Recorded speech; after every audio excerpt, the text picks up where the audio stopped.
Les experts européens. Les experts européens, 15h-16h. Elena Morna.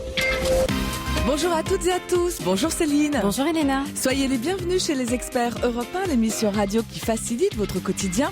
Nous parlons aujourd'hui d'un phénomène de société, la randonnée. 2 Français sur 3 déclarent avoir pratiqué la randonnée. Chaque année, la communauté de marcheurs ne cesse de grossir alors que le marché du tourisme, lui, s'écroule petit à petit. Randonnée pédestre culturelle, romantique, gourmande, nature, sportive, spirituelle, urbaine, écolo, solidaire ou encore randonnée de luxe. Il y a de tout pour satisfaire tout le monde. Et il semblerait que la randonnée, c'est l'occasion de se retrouver, de se ressourcer, bref, de se faire du bien. Alors pourquoi pas vous ? Si vous faites partie de cette communauté de marcheurs, si vous avez envie de tenter l'aventure, cette émission est pour vous. Quels sont les secrets du succès des randonnées ? Quels sont les bons plans randonnées en ce moment pendant les vacances de la Toussaint ou pour un week-end près de chez vous ? Les réponses des experts européens. En route, nous croiserons la belle Hortense Yvetin. Pas sûr que ce soit ce qu'on fait de mieux, de plus serein en tout cas pour la randonnée. Randonnée, pourquoi c'est bien et comment se préparer avant le départ, c'est maintenant sur Europe 1. Les experts européens. Elena Morna. 2 experts sont avec moi dans le studio Coluche d'Europe 1 pour vous préparer à avaler des kilomètres avec le sourire, s'il vous plaît. Vanessa Zah, notre experte tourisme que vous retrouvez chaque week-end dans Carnet du Monde avec Sophie Lamoyer. À quelle heure ? Entre 14h et 16h. Le samedi. Le samedi. Voilà. Bonjour Vanessa. Bonjour Elena, bonjour à tous. Avec nous également Isabelle Quenin, notre experte conso qui randonne. Bonjour Isabelle. J'ai beaucoup marché. Bonjour Elena. Non, c'est vrai, dans le Pays Basque. Je sais que vous marchez. Bonjour Vanessa. Bonjour. Alors, juste parce que Isabelle Quenin m'a posé une question juste avant de rentrer dans le studio. Elle m'a dit, écoute Elena, est-ce que tu sais ce qui est plus compliqué entre le GR10 et le GR20 ? Ouais. J'ai dit, bien sûr. Est-ce que je suis calée ? Est-ce que j'ai mon topo guide ? Est-ce que le GR20 c'est 2 fois plus compliqué que le GR10 ? C'est quand même la question qu'on se pose. Oui, alors, d'accord. Eh bien, ça n'a aucun rapport. C'est pas plus dangereux, c'est pas plus pénible et c'est pas plus long. Ça dépend juste du département dans lequel vous marchez. Alors, il y a plein de GR. Ce sont des classements par département. Vous avez le GR9, par exemple, qui va du Jura à la Côte d'Azur. Le GR65, lui, c'est le chemin de Compostelle. Alors, GR, on précise, ça veut dire grande randonnée. Exactement. Ouais. Le GR10, là, c'est traversée des Pyrénées. Et le GR20, la Corse, de Calenzana jusqu'à Conques. Voilà. Donc ça n'a rien à voir avec, c'est pas plus pénible parce que c'est plus élevé. Il n'y a pas une échelle comme ça. La nationale. C'est pas l'échelle de Richter. Et il n'y a pas que des GR d'ailleurs. Il n'y a pas que des grandes randonnées. Il y a des PR, il y a des petites randonnées. Pour ceux qui ont envie de commencer par ça. 80 000 kilomètres de sentiers de randonnée en France. Ce serait bien le diable si on trouvait pas le nôtre cet après-midi. Voilà. Et on va le trouver. La randonnée, c'est donc le seul secteur d'activité, je le disais, qui ne baisse pas dans le marché du tourisme. Comment expliquer ce succès, Vanessa ? C'est vrai qu'on se rend compte que le marché du tourisme s'écroule de plus de 10% par an depuis 3 ans et le secteur de la randonnée et de l'aventure progresse de 3%. Je crois que les choses sont simples. Les gens ont besoin de se déstresser, de marcher, mais en gardant un esprit pionnier. Et là, finalement, avec la marche, on se déstresse, il y a un retour avec ses limites, on se remet en phase aussi avec la nature, et puis on prend un petit peu de risque. On n'est pas obligé forcément d'être accompagné pour de la randonnée. On peut le faire tout seul. Donc finalement, ça peut aussi coûter moins cher. Et je crois que les gens ont envie de ça et puis ils ont plus envie de se prélasser et de s'ennuyer forcément sur une plage. Ils ont envie de défis, de se défier soi-même aussi. Et alors sur les PR autant que sur les GR, aujourd'hui on peut on peut planter la tente, on peut dormir à la Belle Étoile et puis il y a aussi tout un tas d'hébergements super confortables ou pour les amoureux ou pour les familles. Enfin, c'est de plus en plus confortable. Ouais. Et c'est vrai que ça, toutes les agences l'ont compris, à Libère, Nomade Aventure, Terre d'Ave, voilà, ils ont proposé maintenant ce qu'on appelle des écologes, parce que les gens ont envie justement d'un petit peu de luxe le soir aussi. On n'a pas forcément envie d'être là avec ses chaussettes trempées qui puent. Puis voilà, c'est on peut le dire, c'est pas moi qui le dis. Voilà. Et donc il y a beaucoup plus de confort. Et puis se sont multipliées des chambres d'hôtes. On n'est plus forcément dans le refuge des bronzés font du ski. Alors ce que l'on constate, c'est que la marche fait du bien en tout point. Jérémy Claus, un coach en entreprise qui vient régulièrement chez les experts européens, pratique justement la randonnée et il est avec nous cet après-midi. Bonjour Jérémy. Bonjour. Alors vous êtes venu souvent chez nous pour nous parler du stress. Justement, on parlait parfois de marche méditative. La marche, ça aide à déstresser ? Énormément. Enfin, moi, je sais que je randonne beaucoup et je prends beaucoup de plaisir à être dans la nature et à contempler la nature. On parlait une fois de pleine conscience, donc justement d'être à l'écoute de ce qui nous entoure.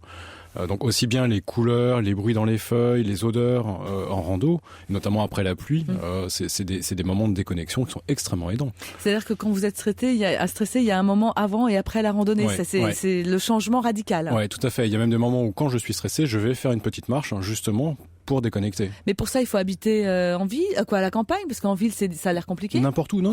Moi, quand je vais dans les rues de Paris de temps en temps pour aller d'un lieu de travail à un autre, je regarde les immeubles, je regarde les gens dans les rues, je regarde les voitures passer, et ça permet simplement d'observer mon environnement sans avoir de jugement ou de dire c'est bien, c'est mal, simplement de contempler ce qui est autour de moi. Cette marche méditative ou en pleine conscience, elle suppose donc que vous soyez complètement dans la marche, c'est-à-dire que aucun parasite, quoi. Vous avez une armure autour de vous. Comment ça se passe pour éviter c'est vraiment ce principe de travailler dessus quotidiennement. Ouais. C'est vraiment des choses simples. Quand je suis dans le métro, j'observe ce qui se passe dans le métro. Quand j'écoute de la musique, je suis en train d'écouter ma musique. Ouais. Quand je suis dehors, je contemple le soleil et la couleur sur les arbres, etc. Ouais. C'est vraiment cet instant je dirais à chaque moment qui permet de ne plus être dans ses préoccupations quotidiennes et vraiment d'être dans sa bulle. De s'en extraire, voilà. Temporairement, pour pouvoir derrière revenir avec plus d'énergie à traiter ces sujets de préoccupation. Merci Jérémy. Alors Vanessa, justement, les professionnels du tourisme ont flairé le bon filon. Les packs rando sont dans tous les catalogues et pas seulement des randonnées pédestres. Là, on parlait des randonnées pédestres urbaines avec Jérémy, mais on peut aussi randonner à cheval, à vélo. Partout. Alors, pour revenir sur les randonnées urbaines, il y a Nomade Aventure qui a fait plein de packs dans différentes villes de France, à Paris, à Lyon, parce que les gens ont le plaisir de marcher. Il y a 28 millions de Français qui marchent pour le plaisir, pour se déstresser justement. Et après, au niveau justement du tourisme, il y a 5 millions de randonneurs. Donc, ils ont en effet compris le filon, comme vous dites, et ils ont multiplié les offres. Vous pouvez faire maintenant de la randonnée, des combinés. Donc vous combinez la marche et le kayak, des randos bateaux aussi, à Talente en propose énormément, les randonnées chamelières évidemment, avec Point Afrique, et puis vous avez toutes ces randonnées aussi en vélo, on oublie, mais le vélo c'est 8 millions de séjours touristiques et ça coûte en plus beaucoup moins cher. Vous en avez beaucoup justement dans la vallée de la Loire pour visiter les châteaux, très sympa à faire pour la Toussaint avec les enfants, ça justement. Et à cheval, ce qu'on dit aussi, c'est que, puisque vous parlez de stress, c'est que on arrive à adopter le rythme cardiaque justement du cheval qui apaise énormément. Voilà. Et justement, il y a eu beaucoup d'études de santé qui ont été faites justement pour sur les bienfaits de l'équitation sur des enfants autistes ou parce que justement vous êtes tellement en communion avec votre animal que vous évacuez. Faut quand même s'y préparer parce qu'au bout d'un moment on doit avoir mal aux fesses. Moi je suis très cash, très pratique. Si, j'ai déjà fait et c'est vrai que toute une journée à cheval, il faut que la selle soit confortable. Vous vouliez ajouter quelque chose, Isabelle ? D'une façon générale, dès qu'on pense et dès qu'on parle randonnée, il faut se préparer. Déjà se préparer à manger différemment, parce que vous allez partir 3 jours. Ce serait quand même dommage que ce soit bousillé par une digestion un petit peu compliquée. C'est vrai que vous allez changer. Vous savez, on dit souvent que pour la randonnée, il faut manger peu, mais souvent. Ce qui n'est pas du tout le cas que l'on a. Exactement. On ne mange pas comme ça le reste du temps. Donc c'est vrai qu'une randonnée, moi j'écoutais Vanessa, mais à chaque fois, moi je suis le verre à moitié vide, elle est le verre à moitié plein. Il y a beaucoup d'enthousiasme et pour garder cet enthousiasme, il faut quand même se préparer à la randonnée. On ne part pas avec n'importe quelle chaussure, on part pas n'importe où, on part pas sans avoir des boussoles, des GPS ou alors des cartes. Assurance aussi. Exactement. Et on part pas sans se renseigner sur l'itinéraire que l'on va faire. Vous disiez que c'est super, on se retrouve entre copains. Une randonnée qui devient trop compliquée peut virer au cauchemar un petit peu. Il y a suffisamment de films où on les voit tous s'engueuler parce qu'on marche pas à la même vitesse, on n'a pas la même niveau. Exactement, pas la même endurance. Partir randonner en couple, parfois on peut y laisser un peu de sa sérénité conjugale. Et on évite de partir seul, surtout si on le fait. En tout cas, on prévient. Ou on a un GPS sur soi. On a un GPS sur soi. Et puis on regarde la météo. Surtout, ça va. Léna, vous n'allez pas nous. Oui. Non. On regarde la météo avant de partir. Méfiez-vous des GPS. Le GPS, c'est fragile. D'abord, ça peut casser. Deuxièmement, s'il n'y a pas de batterie, vous faites comment pour qu'on vous retrouve ?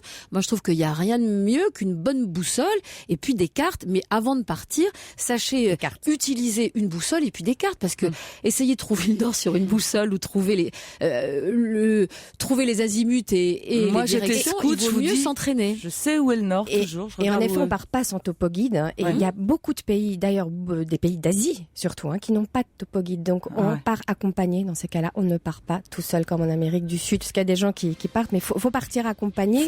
C'est pas balisé comme en Europe. Formule définitive, la rando, ça s'improvise pas. Exactement. La rando, ça s'improvise pas. Que faut-il savoir avant de partir? Quels sont les itinéraires en France et ailleurs sélectionnés par nos experts? Les réponses après la pause et un guide en or. Hortense Yvetin pour une divine balade. À tout de suite. Randonnée, quels sont les avantages et les bons plans? Vous aimeriez vous lancer? Par où faut-il commencer? Quels sont les bons plans rando du moment? Elena Morna et les experts européens vous servent de guide. N'hésitez pas à partager vos plus beaux itinéraires et vos pires cauchemars de randonneurs sur la page Facebook des experts européens. Vanessa Zaza et Isabelle Quenin sont les experts européens et voici la cheftaine des experts, Hortense Yvetin. Hello Hortense. Hello Elena, bonjour tout le monde. J'ai cru comprendre que vous avez fait un blocage sur cette chronique par rapport au sac à dos. Non, parce que les randonnées, c'est super. Surtout pour les gens qui aiment marcher en milieu hostile avec un bâton, manger des sandwichs et boire de l'eau tiède dans des tasses en métal. Pour les autres, c'est déjà beaucoup moins marrant. Moi, je vois Nathalie, elle adore marcher. En groupe, à deux, avec des ânes et surtout toute seule. Parce que quand tu as accepté une fois de te balader avec Nathalie, en général, tu fais pas deux fois. Non, je l'ai fait une fois. Je suis partie à pied, je suis rentrée en stop. Parce que moi, la randonnée, c'est marrant quand ça dépasse pas les 20 minutes. On cueille des fleurs, on ramasse des murs et puis après, on rentre à la maison. Mais le problème avec Nathalie, c'est que tu sais quand tu pars, tu sais jamais quand tu rentres. Elle, c'est pas de la détente, c'est un moyen de transport, la marche. Pourquoi faire 30 minutes de TGV si on peut faire 6 jours de marche à pied? Bah oui, pourquoi? Je me posais la question, c'est bête. Non, alors c'est pas que j'aime pas la balade, c'est le style randonneur, c'est pas moi. Non. Je me reconnais pas. Moi, le Bermuda, les grosses godasses, les grandes chaussettes en laine qui montent au-dessus des genoux, ça me va pas. Et surtout, je porte très mal le sac à dos avec la petite gourde qui se balance sur le côté. Alors ce qu'ils ont en plus, les sacs à dos de randonneurs, on n'a jamais vu ça ailleurs. Non. Le sac à dos du randonneur, quand tu le poses par terre, il est plus grand que toi. Du coup, tu peux jamais regarder derrière toi sans faire demi-tour. Tu es obligé de faire un tour à 180 degrés pour voir ce qui est pratique. Ah non, le sac à dos en randonnée n'est pas ton ami. Faut savoir aussi que si tu te penches un peu vite, il a vite fait t'entraîner là où t'as pas du tout envie d'aller. C'est-à-dire en bas de la pente. Alors Nathalie me dit qu'il n'y a pas mieux pour se découvrir, pour découvrir la nature, pour admirer la campagne que la randonnée. C'est vrai. Alors oui, c'est sûr que Nathalie, elle est incollable sur le nom des fleurs des champs. Elle sait même celle que l'on peut manger ou pas. C'est super. Enfin, à part si elle participe à Question pour un champion rubrique botanique, ça sert quand même pas tous les jours de savoir cuisiner le coquelicot. Koh-Lanta, peut-être. Voilà. Alors, elle me dit aussi qu'en randonnée, tu peux aller à la rencontre des animaux. C'est vrai que grâce à Nathalie, j'ai rencontré des hérissons vivants. Je savais pas que le hérisson n'était pas un animal plat.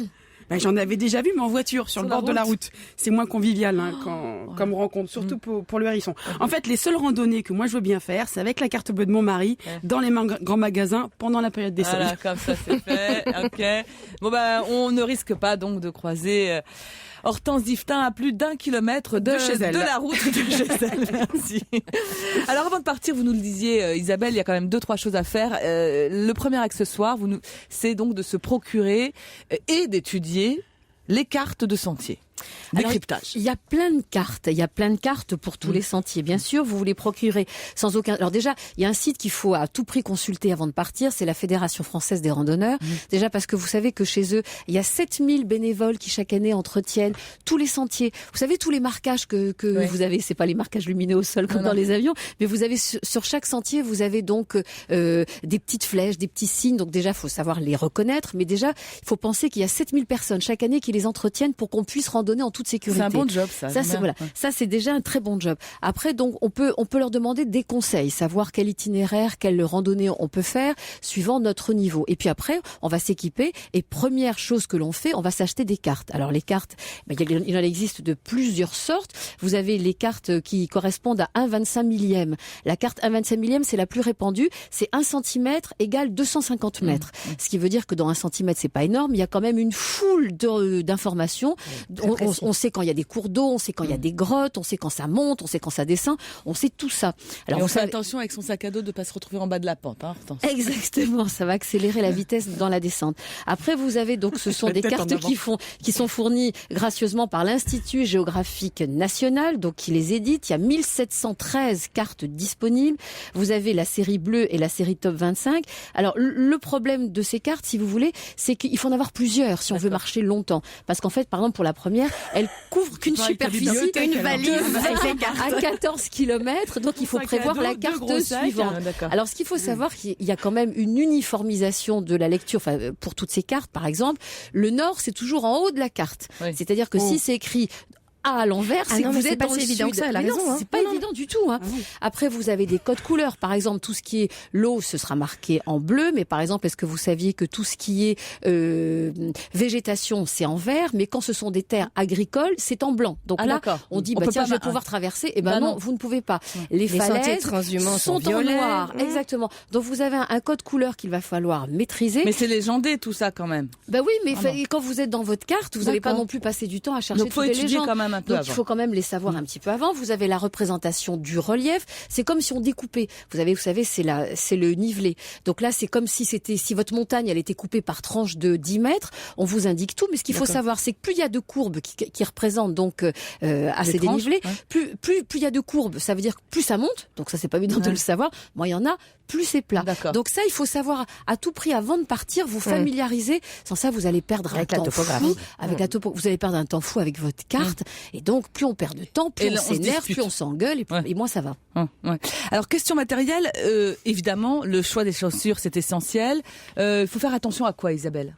Oh ben, faut prendre une bonne semelle. Alors déjà, il faut savoir partir. Faut l'audace du débutant, mais pas trop. Il faut savoir adapter sa chaussure à son terrain. Il faut pas hésiter quand vous allez les acheter dans des magasins à faire deux choses. La première, vous allez plier violemment votre semelle. D'accord. Si la chaussure Je vais plie, être content le type chez ouais, Decathlon. non, mais attends, non, mais ça sert. Ça veut dire que tu auras pas mal non, au pied mais- quand tu vas marcher. Ouais, c'est vrai. Ça veut dire qu'on aura pas mal au pied. Si vous la pliez, si la chaussure arrive à plier complètement, vous oubliez. La semelle, elle est pas bonne. D'accord. Il faut prendre des semelles type Vibram. Alors là, on rigole, mais c'est les chaussures des militaires et des pompiers. D'accord. Donc ce sont des semelles qui sont résistantes et qui vont faire qu'entre Et souples, des cailloux et votre petit pied potelé, il y aura quand même quelque chose qui va vous protéger. Vous aurez pas mal au pied. Après, quand vous mettez vos chaussures, on vous donne, vous savez, quand on va chez Decathlon, Go Sport, tout ça, on vous donne un plan incliné Oui. pour tester la chaussure. Eh ben, ça suffit pas. Allez la tester dans les escaliers du magasin. D'accord. Pour voir quand vous montez, quand vous descendez vos marches, comment vous vous sentez. Il faut que la cheville soit tenue, mais pas trop. Plus la cheville, elle est tenue, plus là, on est dans une marche un petit peu, dans une randonnée un petit peu technique, un petit peu sportive, mais ça veut dire que votre chaussure va être plus lourde. Donc, si vous faites une randonnée sur un terrain plutôt plat, prenez des chaussures basses ou alors à moyenne tige, ce sera suffisant. Prenez des chaussures en toile qui vont respirer plutôt que des chaussures en cuir qui vont être plus lourdes et surtout au retour de randonnée, il va falloir vous les entretenir. Donc ça, c'est des petits détails. Posez les bonnes questions, prenez des crans. Si vous prenez des semelles qui sont pas assez crantées, vous risquez de glisser sur les cailloux ou sur de l'herbe mouillée.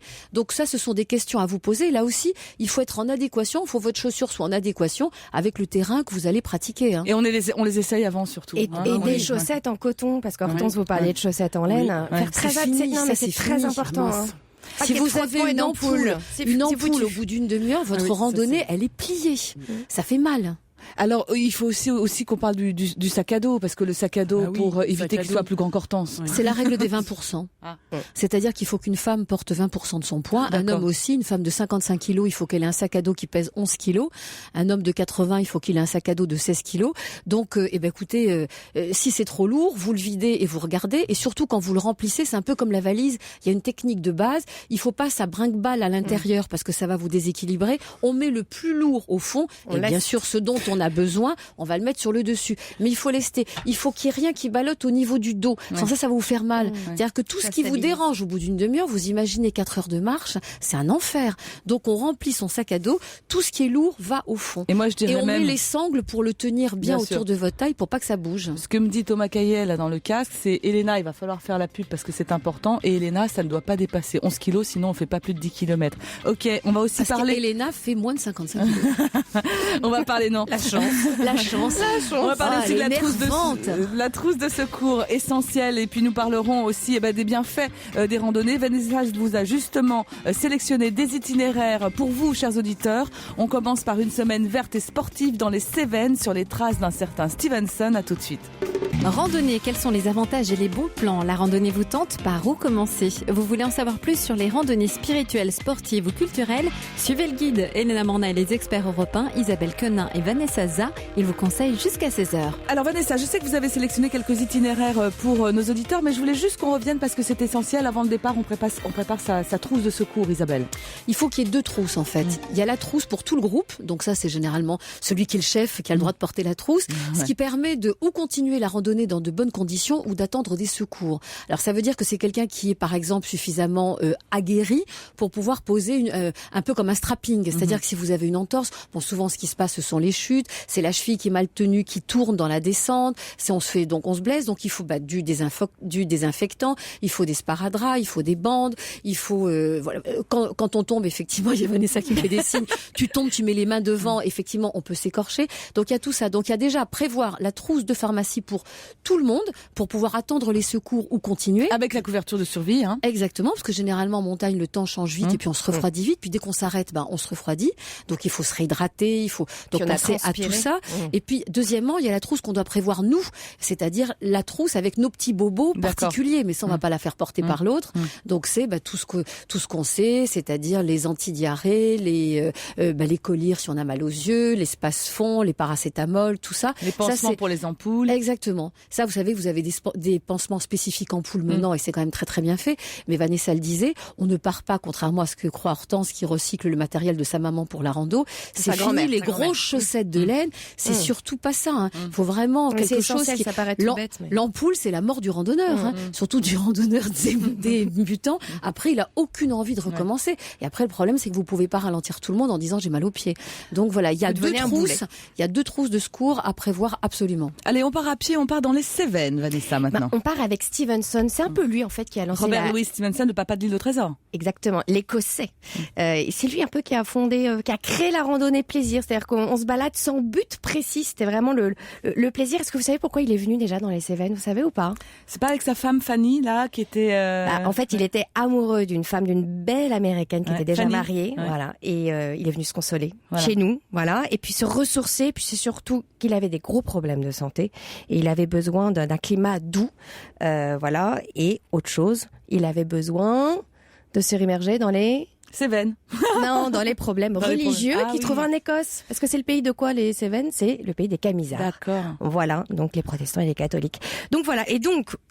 il a donné le nom au fameux GR70. Donc, c'est le chemin de Stevenson. C'est la fameuse route qu'il empruntait avec Modestine, son petit âne. Voilà. Et donc, vous pouvez aujourd'hui partir de Monastier sur Gazeille à Saint-Jean-du-Gard, refaire le chemin.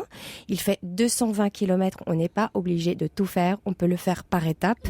Et c'est surtout que c'est un truc très sympa à faire en famille. En 60 jours, hein. Avec des enfants. Oui, pour vous, oui, en 60 jours. Vous pouvez le faire un week-end, un week-end, ou le faire sur 14 jours à peu près.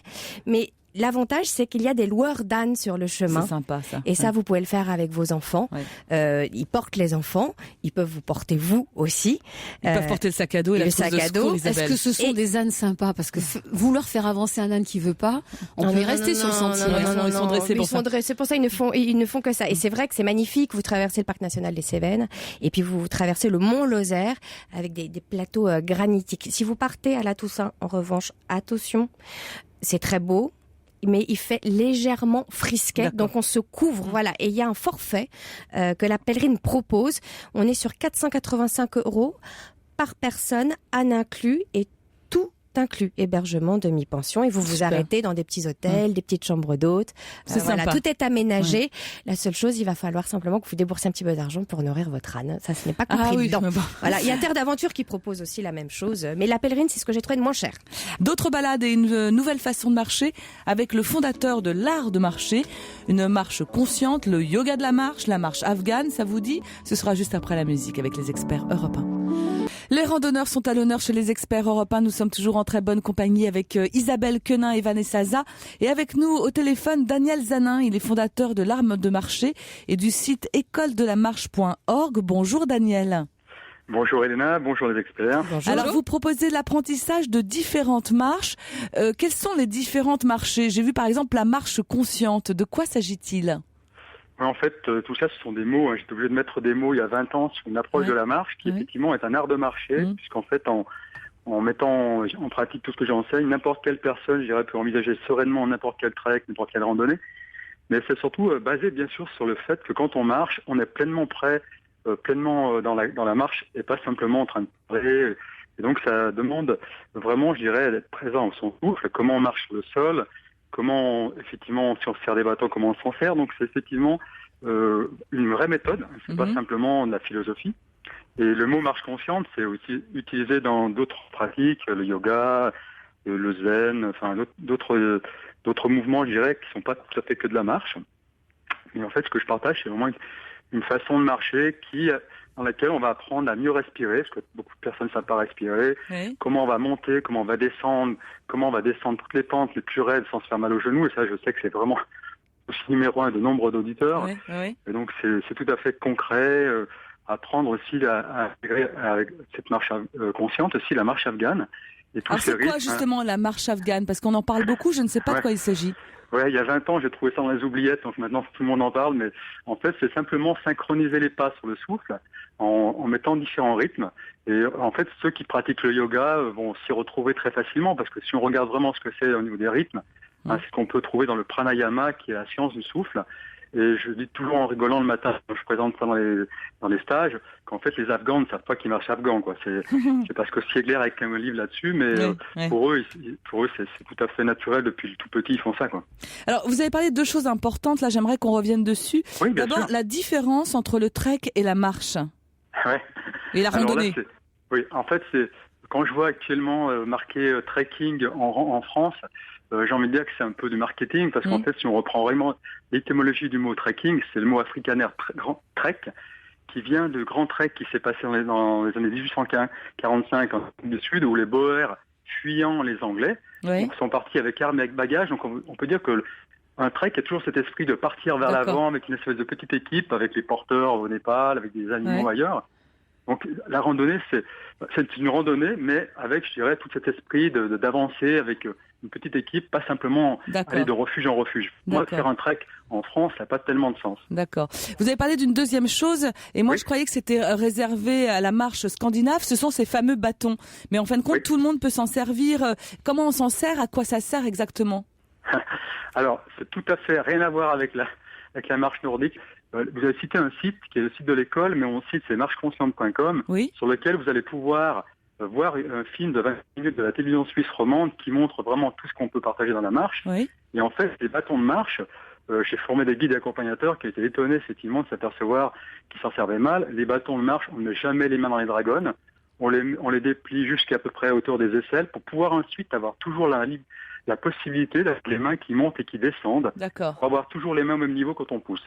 Isabelle, vous vouliez ajouter quelque chose sur le choix des bâtons ? Alors sur le choix, c'est en fait sur la nécessité. C'est vrai que c'est très bien parce que généralement quand on démarre dans la randonnée, on est encombré par ses mains. C'est-à-dire que soit on les laisse balancer comme ça le long de son corps, soit on les bloque et là c'est vraiment pas bon. On les bloque dans le sac à dos. Voilà, exactement. D'ailleurs, ils font des petites anses. Et là, c'est pas terrible pour la circulation, si vous voulez. Alors que le fait effectivement de avoir un bâton, on a donc les bras qui sont à la bonne hauteur et puis surtout on a, et ce qui n'est pas mal, on a un point d'appui supplémentaire.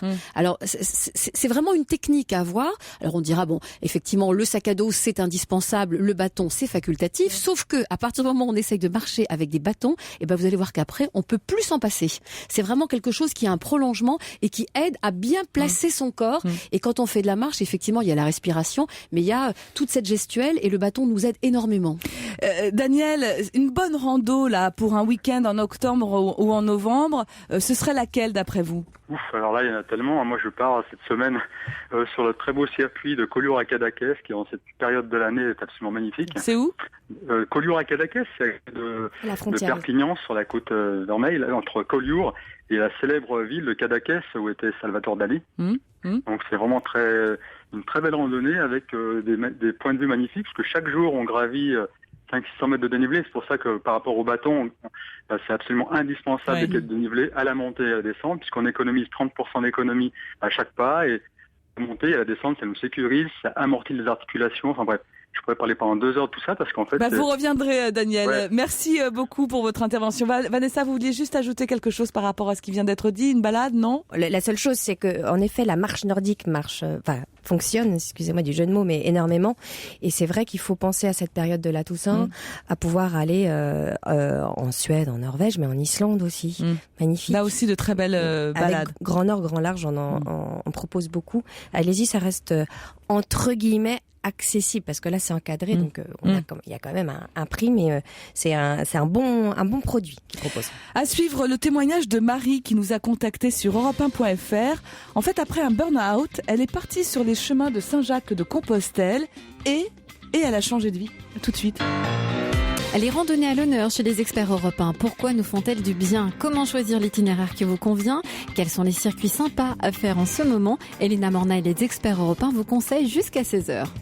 Et nous sommes au téléphone avec Marie qui nous a contactés sur europe1.fr. Bonjour Marie. Oui, bonjour Elena. Alors, la randonnée a changé votre vie. Racontez-nous ce qui s'est passé.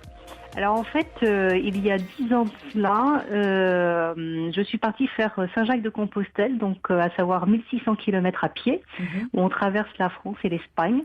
Vous avez fait tous les chemins, c'est-à-dire que vous n'avez pas fait par étapes en plusieurs années comme beaucoup le font? Pas du tout. Non, je l'ai fait en 2 mois. Et donc, en fait, il s'est avéré que j'avais une activité commerciale où je n'étais absolument pas présente à la maison. Je partais du lundi au vendredi et puis, voilà, un jour, j'ai décidé de tout quitter et de partir faire ce chemin. Alors, pour qui, pourquoi, ne me demandez pas. Je ne sais pas encore aujourd'hui, 10 ans après. Mais par contre, ça a changé ma vie complètement. C'est-à-dire que j'avais extrêmement mal au dos parce que je faisais beaucoup de voitures, etc. Et la marche et ce chemin en particulier, parce que je faisais quand même beaucoup de montagnes, a bouleversé et changé ma vie. Donc, alors j'y ai quand même perdu tous mes ongles de doigts de pied en 2 mois. J'ai fait beaucoup de tendinite, etc. Mais je marchais tous les jours, qu'il pleuve, qu'il vente. Et Dieu sait que quelquefois c'est un petit peu compliqué à gérer tout cela. Et il s'avère qu'arrivé là-bas, j'avais fait une promesse en disant un jour je ferai quelque chose par rapport aux pieds parce que j'en ai quand même un peu souffert. Et voilà, 10 ans après, en fait, voilà, je change complètement de vie. Donc, j'ai continué donc à faire un peu de commercial et je suis devenue réflexologue avec une terrible sérénité dans la vie. En fait, il y a la Marie d'avant, le Saint-Jacques-de-Compostelle, et la Marie après. Donc, la Marie d'avant était toujours énervée, excitée, voilà, elle parlait très fort, voilà. Et maintenant, la Marie ne s'énerve plus, est très calme, très posée et très en adéquation avec ce qu'elle veut faire, voilà. Isabelle, pourquoi vous dites terrible sérénité? Pourquoi terrible? Sérénité, c'est serein. Ouais, mais c'est tellement fort. Je pense que c'est plutôt ça. C'est que, vous savez, quand on marche pendant 2 mois, c'est pas anodin, je pense. Et c'est après, en fait, qu'on se rend compte de ce que l'on a fait, de ce que cela nous apporte, en tous les cas. Et il est vrai que de marcher comme ça, seule, parce que je suis partie seule, ça a été une telle liberté, une telle sérénité, mais une telle épreuve également physique, parce que c'est pas anodin de marcher comme cela tous les jours. Et que aujourd'hui, en fait, c'est comme si plus rien ne pouvait m'atteindre. Merci beaucoup Marie, merci beaucoup. Vanessa, vous avez aussi une randonnée justement sur les chemins de Saint-Jacques-de-Compostelle, mais à vélo. Oui, mais justement, ça peut être pour sa fille. On pourrait partir à vélo en attendant qu'elle puisse marcher. C'est la pèlerine qui propose ça. Et en fait, on vous propose de faire une partie française sur 11 jours et 10 nuits et 9 jours de vélo, mais aussi côté espagnol sur le même temps. Alors du côté français, vous partez entre Lyon et Toulouse, donc vous suivez la Via Agrippa qui avait été tracée par les Romains, c'est la plus ancienne de tous les temps, et vous partez donc de la cathédrale du Puy-en-Velay, donc qui est quand même le point de départ du chemin de Saint-Jacques de Compostelle. Donc vous êtes quand même déjà porté par ou la religion ou la spiritualité, et là vous allez donc traverser une partie du Rouergue, vous allez traverser donc Conques, qui est quand même un des endroits incontournables et magiques du chemin. Vous allez passer par Saint-Cirque-la-Popie, qui pour moi, je ne sais pas si vous le connaissez, mais un des plus beaux villages de France. Vous allez passer par Figeac, traverser la Garonne, vous allez rentrer dans le pays des mousquetaires. Et d'ailleurs, il y a un petit village qui s'appelle Auze qu'il ne faut pas manquer parce qu'il y a un petit prieuré magnifique, plein de charme et des vieilles maisons. Avec les auditeurs, on se donne tous rendez-vous à Auze. Et ça, faut pas le rater. Donc voilà sur la partie française. Et puis la partie espagnole, on vous emmène en plein cœur donc de la Rioja. Vous savez, c'est toute cette région viticole jusqu'à Burgos. Donc vous allez de Burgos à Léon, vous allez traverser des plateaux secs et rocailleux qui donnent d'ailleurs une impression très particulière pour le pèlerin. Vous êtes à même avec la nature, c'est assez sec, mais ça vous donne une impression. On est encore à quelques 500 km de Saint-Jacques, là. On n'y est pas. On n'y est pas, mais c'est vrai que c'est un des lieux très forts qui a été très très chargé pour le chemin de Saint-Jacques. Puis vous allez après passer par des villages très typiques, Rabanal del Camino, Molina Seca. Enfin, bon, je vais pas vous tous vous les donner. Mais c'est un chemin à faire. Mais c'est un chemin à faire. très important, surtout qu'à la fin, vous allez donc passer Santiago, le Monte de Gozo. Donc Santiago, c'est Saint-Jacques en espagnol. En espagnol, et vous allez arriver sur le parvis de Santiago. Devant cette cathédrale. Voilà, au bout du chemin. Et voilà, c'est vrai que c'est très très chargé, même si je pense qu'on n'est pas fervent catholique, mais on parle de spiritualité tout à l'heure. Voilà.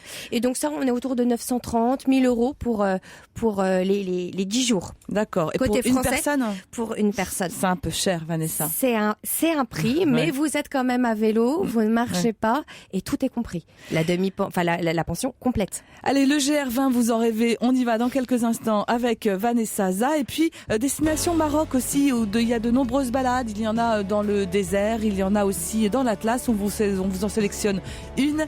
Ce sera après la musique sur Europe 1. Nous suivons les traces des randonneurs avec les experts européens, Vanessa Za et Isabelle Quenin. Vanessa, j'ai dit que vous nous emmeniez sur le GR20, mais j'ai tout faux. En fait, vous avez sélectionné justement un autre itinéraire. Non, mais c'est pour changer, pour sortir des sentiers battus. Parce que c'est vrai que c'est quand même compliqué, hein. C'est sportif, parce que le GR20, ça suit l'arête montagneuse de toute la Corse du nord au sud. C'est splendide. Mais si on veut commencer par autre chose en Corse, moi je vous propose les chemins transversaux des bergers, en fait. Tous les chemins de transhumance. Et là, vous êtes entre la mer et la montagne. C'est plus facile, c'est plus varié. Il y en a un particulièrement que moi j'adore. C'en est un qui se fait sur 10 jours. Ça s'appelle le Mare e Montinor. Voilà, vous allez de Carenzana à Cargès. Donc vous suivez en fait toute la côte, vous avez des paysages surtout magnifiques, et vous avez le sentier de la transhumance aussi, qui se fait sur 5 jours, et qui là se fait aussi de Carenzana à Corsia. En fait, vous passez par Corté, et vous êtes vraiment là sur l'itinéraire millénaire des bergers. Regardez, on vous en propose plein justement entre mer et montagne. Et puis il y a des petits lacs, des petites rivières dans lesquelles on peut se baigner, les petits ruisseaux. C'est fabuleux. Et puis d'être en effet entre la mer et la montagne, c'est ce qui fait le charme de la Corse. Voilà, cette espèce de jonction de... Vous vouliez nous proposer tout un tas de balades. Je sais que vous étiez prête à nous emmener jusqu'à l'île de la Réunion. Tout ce qu'on n'aura pas pu dire, on le mettra bien sûr sur la page Facebook des experts européens. Parce que l'île de la Réunion, c'est quand même le petit bout de la France. Mais je voulais qu'on passe par le Maroc, parce que là aussi, il y a de plus en plus de balades, à la fois dans l'Atlas, à la fois dans le désert. Vous nous emmenez à Fès. Là, Fès, on est dans le nord du Maroc. On est dans le nord, on est dans une ville impériale. Je vous propose une rando de remise en forme. Vous êtes entre la randonnée et la balnéothérapie. Vous êtes dans la région de Fès, en fait à 20 km de Fès. Vous avez une petite vers station. Meknès, à peu près, c'est ça par là-bas, Fès, région viticole. Meknès, voilà, viticole. Et vous avez, à 20 km de Fès, vous avez Moulay Yacoub, qui est une petite station thermale. Parce qu'elle parlait espagnol tout à l'heure après le Corse, et maintenant marocain. On peut l'emmener partout. si. Donc voilà. Et elle est incontournable. C'est un lieu même de pèlerinage pour tous les Marocains, puisqu'ils viennent justement dans l'ancienne ville de Moulay Yacoub, qui ressemble d'ailleurs à une ville thermale. Vous avez l'impression de rentrer dans un hammam. Et vous avez une partie beaucoup plus moderne qui a été rénovée dans les années 90. Ils en ont fait un vrai centre de balnéothérapie. Il faut savoir que là-bas, l'eau jaillit à 54 degrés. Elle est très chargée en soufre. Et donc, évidemment, quand vous avez des problèmes de peau, d'eczéma, de rhumatisme, ça fait du bien. Et l'avantage, c'est que vous êtes là-bas dans la marche. Vous allez visiter Éphèse et Meknès, qui sont quand même les deux plus belles villes impériales donc du Nord. Et vous allez pouvoir aussi aller vous balader dans le Moyen Atlas à la rencontre des gens du cru, qui vont pouvoir partager avec vous leur quotidien, leur vie. Et vous serez en pension en plus complète chez eux. Et à Liber Trekking, toujours d'ailleurs en partenariat avec la Pèlerine, parce que ça devient quand même la référence, vous propose justement un forfait qui est autour de 900 €. Tout compris, voyage compris. Il faut savoir que quand vous êtes à Moulay Yacoub et à Asrou, vous êtes quand même dans des maisons d'hôtes ou des hôtels 4 étoiles. Donc voilà, vous êtes quand même dans du luxe. Et puis après, dans le Moyen Atlas, c'est bien comme ça aussi. Vous êtes en chambre ou chez l'habitant. Voilà. Eh bien, merci beaucoup les experts Isabelle Quenin et Vanessa Za. Si vous souhaitez en savoir plus sur les randonnées proposées par Vanessa, celles que nous avons citées et d'autres sélections, rendez-vous sur la page Facebook des Experts Europe 1. Nous y mettrons aussi les guides qui vous permettront de bien préparer vos randonnées. Et vous trouverez également des sélections du magazine Oui, le supplément week-end du Nouvel Observateur, notre partenaire, qui sort le 7 novembre prochain.